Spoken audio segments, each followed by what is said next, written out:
आज हम बात करने वाले हैं कि हम यूज़र से किस तरह से एरे के एलिमेंट्स को ले सकते हैं और उसके बाद एरे के एलिमेंट्स को किस तरह से प्रिंट करवा सकते हैं। और इसी के साथ साथ हम देखेंगे एरे से रिलेटेड कुछ बेसिक कंसेप्ट्स को। तो आइए शुरू करते हैं।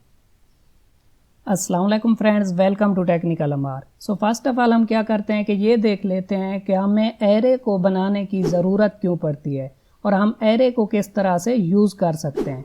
उसके बाद हम देखेंगे कि हम यूज़र से किस तरह से इनपुट ले सकते हैं एरे के एलिमेंट्स को और किस तरह से हम उन एलिमेंट्स को प्रिंट करा सकते हैं।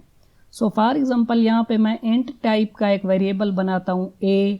अगर यहाँ पे मुझे 5 वेरिएबल्स की ज़रूरत पड़ेगी तो मुझे क्या करना पड़ेगा, यहाँ पे एक डेटा टाइप लिखना पड़ेगा इंट, और उसके बाद मुझे क्या करना पड़ेगा कि उन 5 वेरिएबल्स के नेम सोचना पड़ेंगे। उसके बाद मैं क्या करूँगा, उन्हें डिक्लेयर कराऊँगा।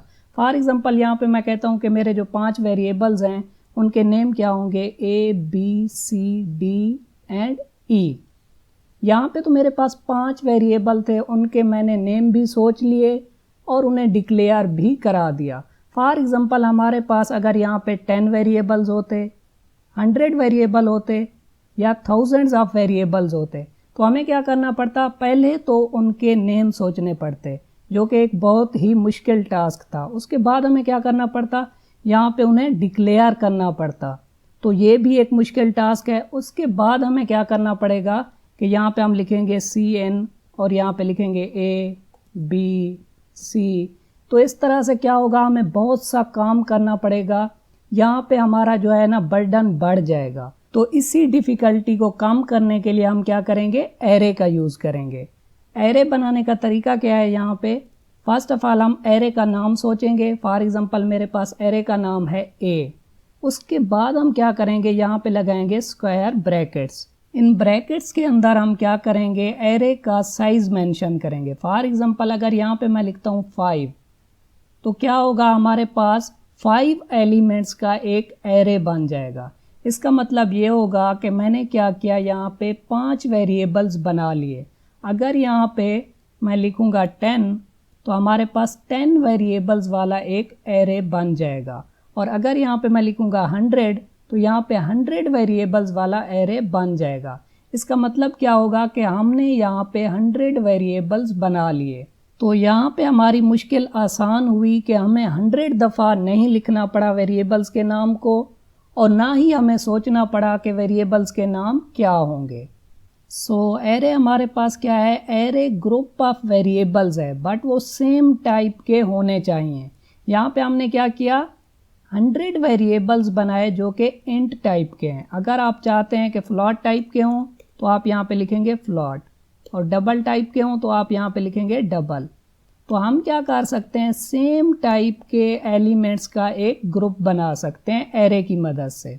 सो यहाँ पे मैं जो भी नंबर लिखूँगा वो एरे का साइज़ होगा। आप चाहें तो यहाँ पे 10 भी लिख सकते हैं, तो 10 वेरिएबल्स का एक एरे बनेगा। और यहाँ पे अगर आप 20 लिखेंगे तो 20 वेरिएबल्स का एक एरे बन जाएगा। तो ये हमारी प्रॉब्लम तो सॉल्व हुई। बट यहाँ पे हमें एक मुश्किल ये देखने को मिलेगी कि अगर इस एरे में से मैं 5th वेरिएबल को एक्सेस करना चाहता हूँ तो वो मैं कैसे एक्सेस करूँगा। तो अगर आप किसी भी इंडिविजुअल वेरिएबल को एक्सेस करना चाहते हैं एरे में से, तो आप क्या करेंगे, इंडेक्सेस का यूज़ करेंगे। तो इंडेक्सेस एरे में क्या होते हैं यही देख लेते हैं। सो फॉर एग्ज़ाम्पल मैंने यहाँ पे एक एरे बनाया जिसके अंदर 5 एलिमेंट्स हैं। फर्स्ट एलिमेंट हमारे पास यहाँ पे है 10, सेकंड है 20 एंड थर्ड है 30, फोर्थ हमारे पास है 40 एंड यहाँ पे 5th एलिमेंट हमारे पास क्या है 50। सो अगर मैं चाहता हूँ कि इस एलिमेंट को यहाँ से एक्सेस करूँ तो मैं क्या करूँगा, इंडेक्सेस का यूज़ करूँगा। एरे के जो इंडेक्सेस होते हैं वो 0 से स्टार्ट होते हैं। इसी तरह इस एलिमेंट का इंडेक्स क्या होगा, 1, इसका 2, इसका 3 एंड इसका 4 होगा। एरे के जो एलिमेंट्स होते हैं उनकी इंडेक्सिंग स्टार्ट होती है 0 से और एंड होती है यहाँ पे n-1 पे। यहाँ पे हमारे पास एलिमेंट्स कितने थे, 5, तो n की वैल्यू क्या होगी 5, n-1 यानी कि 4। तो यहाँ पे हमारे पास 0 से स्टार्ट होगी और ये 4 तक जाएगी यानी कि n-1 तक जाएगी। अगर मैं इस एलिमेंट को एक्सेस करना चाहता हूँ तो मुझे क्या करना पड़ेगा, एरे का नाम लिखना पड़ेगा और उसके बाद उसका इंडेक्स लिखना पड़ेगा। इसी तरह अगर मैं सेकंड एलिमेंट को एक्सेस करना चाहता हूँ तो मैं एरे का नाम लिखूँगा और उसका इंडेक्स नंबर लिखूँगा। तो इस तरह से आप क्या कर सकते हैं, किसी भी इंडिविजुअल वेरिएबल को एक्सेस कर सकते हैं एरे में से।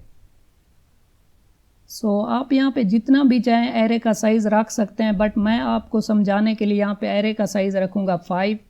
उसके बाद हम क्या करेंगे, यूज़र से एरे की जो एलिमेंट्स हैं उनकी वैल्यूज़ को लेंगे। तो मैं क्या करता हूँ, यहाँ पे यूज़र को एक मैसेज शो कराता हूँ, इंटर एरे एलिमेंट्स। यूज़र को जब ये मैसेज शो होगा इंटर एरे एलिमेंट, तो यूज़र क्या करेगा, एरे के एलिमेंट्स को इंटर करेगा। तो हम क्या करेंगे, यहाँ पे cn की मदद से वैल्यू को लेंगे और रखाएंगे a0 में, यानी कि पहले वेरिएबल में।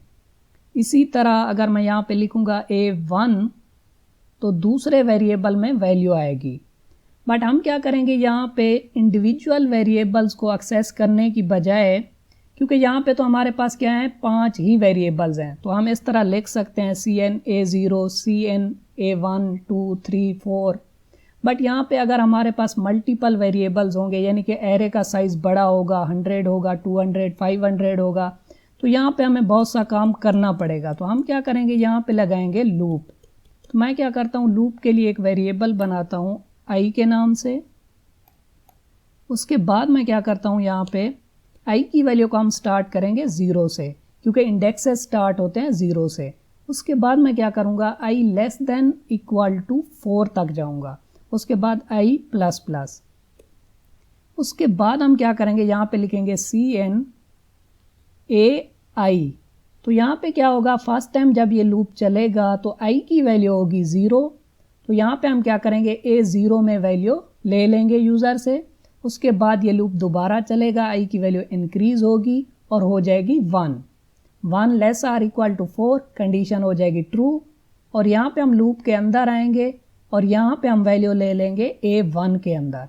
इसी तरह i की वैल्यू इंक्रीज होकर 2 होगी तो a2 के अंदर वैल्यू आ जाएगी, 3 होगी तो 3 के अंदर आ जाएगी, और यहाँ पे वैल्यू 4 होगी तो हम यहाँ पे 5th एलिमेंट में भी वैल्यू ले लेंगे। तो अब मैं क्या करता हूँ, इसे यहाँ से कॉपी करता हूँ और यहाँ पे पेस्ट करता हूँ। उसके बाद हम क्या करेंगे, यहाँ पे वैल्यूज़ को प्रिंट कराएंगे। तो यहाँ पे मैं मैसेज शो कराता हूँ एरे एलिमेंट्स आर। यहाँ पे हमने यूज़र से वैल्यू लेनी नहीं है बल्कि प्रिंट करानी है। तो हम क्या करेंगे, यहाँ पे यूज़ करेंगे cout का। उसके बाद मैं क्या करता हूँ, जब यहाँ पे a0 की वैल्यू प्रिंट हो जाएगी, उसके बाद मैं क्या करूँगा, थोड़ी सी यहाँ पे स्पेस दूंगा। फर्स्ट टाइम जब लूप चलेगा तो i की वैल्यू होगी 0, a0 की वैल्यू यहाँ पे प्रिंट हो जाएगी, यानी कि फर्स्ट एलिमेंट की। उसके बाद i की वैल्यू इंक्रीज होके हो जाएगी 1, तो यहाँ पे a1 की वैल्यू प्रिंट होगी और यहाँ पे स्पेस भी आती रहेगी साथ में। तो अब हम क्या करते हैं, इसे कंपाइल एंड रन करके देखते हैं। हमें यहाँ पे शो हो रहा है इंटर एरे एलिमेंट्स। तो मैं क्या करता हूँ, एरे के एलिमेंट्स को इंटर करता हूँ यहाँ पे 10, 20, 30, 40 एंड 50। तो आप यहाँ पे देख सकते हैं हमें शो हो रहा है एरे एलिमेंट्स आर 10, 20, 30, 40 एंड 50। तो इस तरह से हम क्या कर सकते हैं, यूज़र से वैल्यू ले सकते हैं एरे के एलिमेंट्स के अंदर, और उसके बाद हम क्या कर सकते हैं, उन एलिमेंट्स को यहाँ पे प्रिंट करा सकते हैं। ये एरे से रिलेटेड एक बेसिक सा प्रोग्राम था। एरे से रिलेटेड और भी प्रोग्राम्स आने वाले हैं जो कि आपको मिलेंगे C++ एग्जाम्पल प्रोग्राम्स वाली प्लेलिस्ट में। आप इस प्लेलिस्ट को यहाँ से एक्सेस करें। इसका लिंक मैं आपको डिस्क्रिप्शन में भी दे दूंगा और आई बटन में भी दे दूंगा। कैसी लगी आपको वीडियो? अगर वीडियो अच्छी लगी हो तो वीडियो को लाइक करें, शेयर करें, और अगर आपने अभी तक हमारे चैनल को सब्सक्राइब नहीं किया तो चैनल को सब्सक्राइब कर लें और घंटी के बटन को दबा दें ताकि नई वीडियोस की अपडेट आपको मिलती रहें। मिलते हैं नेक्स्ट लेक्चर में, तब तक के लिए अल्लाह हाफिज़।